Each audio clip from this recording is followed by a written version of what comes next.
आ जाओ बहू, इस घर में तुम्हारा स्वागत है। लीला की 4 बहुएं घर के अंदर आ जाती हैं। ये तुम्हारा कमरा है, तुम्हारा ससुराल एक ही कमरे का है और तुम्हें इस कमरे में ही रहना है। लीला जैसे ही कमरा खोलती है, उस कमरे में कुछ भी नहीं होता, पूरा कमरा खाली होता है। ये क्या माँ जी, कमरे में तो कुछ भी नहीं है। हाँ माँ जी, हम लोग यहाँ कहाँ सोएंगे? तुम इतना सारा सामान लेकर आई हो दहेज का, अपने कमरे में रखो। तुम्हारे घर से तुम तीनों का बेड आया है, उसे रखवा देती हूँ कमरे में। लीला अपनी 3 बहू के बेड तो उस कमरे में भिजवा देती है, लेकिन छोटी बहू गरीब परिवार से आई थी, उसके ससुराल से एक तिल्ली भी नहीं आई थी। अरे यहाँ तो 4 बेड होने चाहिए थे, ये किसका बेड कम है यहाँ? माँ जी, हम अपने मायके से कुछ भी नहीं लेकर आए हैं। तो अच्छा चलो, कोई बात नहीं।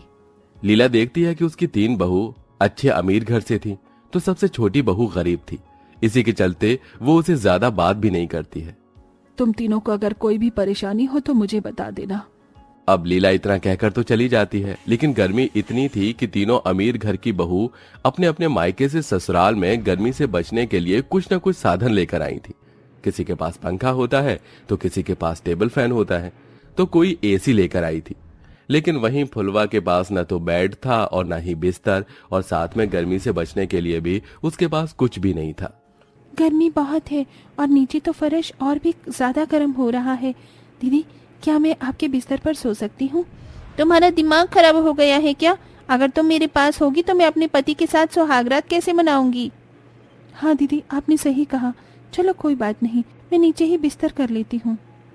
फुलवा जमीन पर बिस्तर कर लेती है। इधर तीनों अमीर बहू अपने अपने बेड पर अपने पतियों के साथ आराम से चैन की नींद सो रही होती हैं, तो उधर फुलवा अपने पति के साथ गर्मी में जमीन पर पड़ी होती है। बहुत गर्मी लग रही है, आज गर्मी कुछ ज्यादा ही है। आपको गर्मी लग रही है? रुको, मैं कुछ करती हूँ। फुलवा कमरे के आसपास देखती है, उसे किताबें दिखाई देती है। उस किताब को उठाकर वो उस किताब से ही अपने पति को हवा करने लगती है। हाथ वाला पंखा तो है नहीं, इस किताब से ही हवा हो जाएगी। राहुल सुहागरात मनाने की जगह सो जाता है और इधर फुलवा उसको हवा करते करते जैसे तैसे सो जाती है।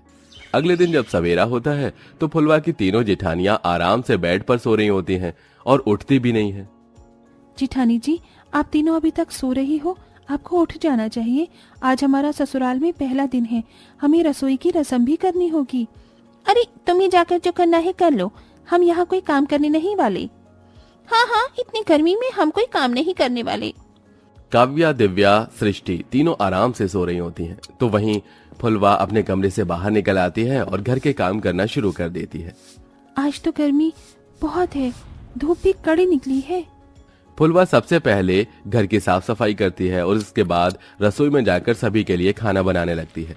घर के सारे काम वो अकेली ही करती है। उसको सारे काम करते हुए देख लीला कहती है, अरे बहू, तुम अकेले ही काम कर रही हो, बाकी की तीनों बहू कहाँ हैं? वो तीनों कमरे में सो रही है माँ जी। अभी तक सो रही है? ये कौन सा समय है सोने का? रुको, मैं उन्हें अभी जगा कर लाती हूँ। लीला ऐसा कहती है और कमरे में जाती है जहाँ तीनों अपने बेड पर आराम से सो रही थी। अरे ये क्या बहू, अभी तक सो रही हो? चलो उठ जाओ, घर में और भी काम है, तुम्हें देखने चाहिए। माँ जी, आप हमें काम करने के लिए क्यों बोल रही हो? अरे काम करने के लिए इस घर के अंदर फुलवा है, कुछ अपने मायके से लेकर तो आई नहीं, कम से कम इसी के चलते उससे काम तो करवा लीजिए। माँ जी, गर्मी बहुत है, आप बाहर जाओगी तो दरवाजा बंद करते हुए जाना। लीला ये सुनने के बाद कुछ कह नहीं पाती और चुपचाप कमरे से बाहर आ जाती है। यहाँ फुलवा ने सभी के लिए खाना बनाकर रखा होता है। माँ जी, चलिए नाश्ता कर लीजिए। अरे वाह, खाना तो बहुत स्वादिष्ट लग रहा है। अच्छा, नाश्ता भी बन गया और घर के काम भी हो गए। फुलवा, तुमने अकेले गर्मी में इतने काम कैसे कर लिए? माँ जी, मुझे घर के काम करने की आदत है, बस इसीलिए। ऐसे ही अब घर के सारे काम फुलवा करती है और तीनों अमीर बहू अपने कमरे में बेड पर आराम करती है। देखते देखते कुछ वक्त बीतने लगता है और अब गर्मी और भी ज्यादा बढ़ने लगती है। पूरी पूरी रात फुलवा को नींद भी नहीं आती। गर्मी इतनी हो रही है कि नींद आती ही नहीं। आजकल काम ठीक नहीं चल रहा। अब मेरे पास पैसे इकट्ठे हो जाएंगे तो मैं कोशिश करूंगा कि हमारा एक अलग कमरा हो जिसमें हम आराम से अपनी सुहागरात मना सकें।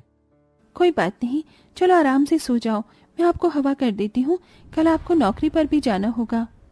फुलवा की तीनों जेठानियां आराम से अपने बेड पर सो रही होती हैं और वो आधी रात तक अपने पति को हवा करती रहती है। उसे अपने ससुराल में आकर बहुत सी परेशानियों का सामना करना पड़ता है। यहाँ तक कि घर में जो दहेज या फ्रिज था उसमें ठंडा पानी भी नहीं मिलता।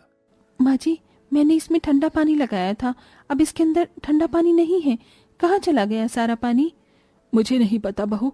वैसे भी ये फ्रिज जो अपने दहेज में लेकर आया है वही इसे अच्छे से इस्तेमाल करता है। बाकी घर में कोई इस फ्रिज को हाथ भी नहीं लगाता। ये फ्रिज मैं अपने दहेज में लेकर आई थी और तुमने इसमें पानी लगाया था तो मैंने पी लिया। अपने लिए और पानी लगा लो। दिव्या ऐसा कहकर चली जाती है। फुलवा को दिव्या की बात बुरी लगती है, लेकिन फिर भी वो नजरअंदाज कर देती है। राहुल जी, अगर हो सके तो एक मिट्टी का मटका ले आना। गर्मी में साधारण पानी पिया नहीं जाता। मिट्टी के मटके में जो पानी होगा वो थोड़ा सही होगा, ठंडा भी और पीने में भी। ठीक है, आज शाम को मैं ले आऊंगा। राहुल ऐसा कहकर अपने काम पर चला जाता है। शाम को वो मिट्टी का मटका ले आता है। ऐसे ही उनके दिन बीत रहे थे। एक दिन फुलवा सब्जी मंडी जाती है जहां से वो सब्जियां खरीदती है। रास्ते में घर वापस लौटते समय उसे एक जगह बहुत भीड़ दिखाई देती है। अरे ले लो ले लो ले लो, लॉटरी के टिकट ले लो। जिसकी लॉटरी खुलेगी उसे मिलेगा अपना खुद का एक फ्लैट। ले लो, लॉटरी की टिकट ले लो। क्या सच में लॉटरी काम करेगी? क्या मुझे लॉटरी लेनी चाहिए? मेरे पास थोड़े से पैसे बचे तो हैं, लेकिन फिर माँ जी को क्या जवाब दूंगी? फुलवा वहां से थोड़ी दूर चलने के बाद आगे जाकर रुकती है और फिर वापस लौटकर उस आदमी से लॉटरी का टिकट ले लेती है। वो जब घर पर आती है तो अचानक से बेहोश हो जाती है। अरे अरे, ये क्या बहू, तू बेहोश हो गई?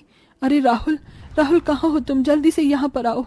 लीला जब राहुल को बुलाती है तो वो फुलवा को गोदी में उठाकर घर के अंदर लेकर आता है और डॉक्टर को भी बुला लेता है। देखिए, इन्हें गर्मी से चक्कर आ गए थे। कोशिश करिए कि इन्हें थोड़ा ठंडा वातावरण मिले घर के अंदर। डॉक्टर इतना कहकर चले जाते हैं, जिसके बाद लीला अपनी तीनों अमीर बहुओं को बुलाकर कहती है, ये सब तुम तीनों की वजह से हुआ है। देख रही हो तुम तीनों, अपनी अमीरी के घमंड में इस बेचारे के ऊपर जरा भी ध्यान नहीं दिया और आज इसकी इतनी हालत खराब हो गई है कि ये बिस्तर में पड़ गई। तुम इतनी अमीर होने के बाद इतनी ज्यादा खुदगर्ज होगी, इसका मुझे अंदाजा भी नहीं था। पूरी रात बेचारी फुलवा बिना हवा में सोती है। क्या तुम्हें कभी दिखाई दिया है? लीला की ये सारी बातें सुनकर तीनों बहू को अपनी गलती का एहसास होता है। माँ जी, आपने बिल्कुल सही कहा। हमें हमारी देवरानी के साथ ऐसा नहीं करना चाहिए था। हम ज्यादा ही सेल्फिश हो गए थे और हमने फुलवा को बहुत ज्यादा अमीरी का घमंड भी दिखाया। बेचारी गर्मी में घर के सारे काम करती रही और हम आराम करते रहे। माँ जी, हमें माफ कर दीजिए। हम माफी मांगते हैं और अब से हम ऐसी गलती दोबारा नहीं करेंगे। इस तरह उस दिन के बाद से दिव्या, काव्या और सृष्टि दोनों घर के सारे काम करते हैं और घर भी संभालती हैं। और यही नहीं, वो साथ के साथ फुलवा की देखरेख भी अच्छे से करती हैं। 2 दिन बाद जब फुलवा की तबीयत ठीक हो जाती है तो उसके घर पर वही आदमी आता है और उससे कहता है, अरे बहुत मुश्किलों से मुझे तुम्हारा घर मिला है।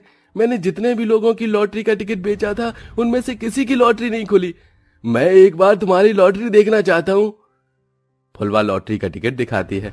अरे मुबारक हो, तुम्हारी लॉटरी खुल गई है और तुम्हें बहुत बड़ा फ्लैट मिलेगा जिसमें बहुत सारे कमरे भी होंगे और साथ में हर कमरे में एसी लगा होगा। भाई तुम तो बहुत किस्मत वाली हो। ये सुनकर घर के सभी लोग बहुत खुश होते हैं और साथ में फुलवा भी। सुना आपने राहुल जी, अब हमारे पास खुद का बहुत बड़ा फ्लैट होगा और हम उसमें आराम से रहेंगे और इसी के साथ हमारी सुहागरात भी मनेगी। फुलवा बहुत खुश होती है और अब फुलवा पूरे परिवार को अपने लॉटरी में निकले फ्लैट में ले जाती है जहां सभी के पास अपना अपना खुद का कमरा होता है और उसमें बेड, एसी सब होता है। अब पूरा परिवार एक साथ खुशी खुशी रहने लगता है और पहली बार फुलवा की सुहागरात उसके एसी वाले कमरे में मनती है।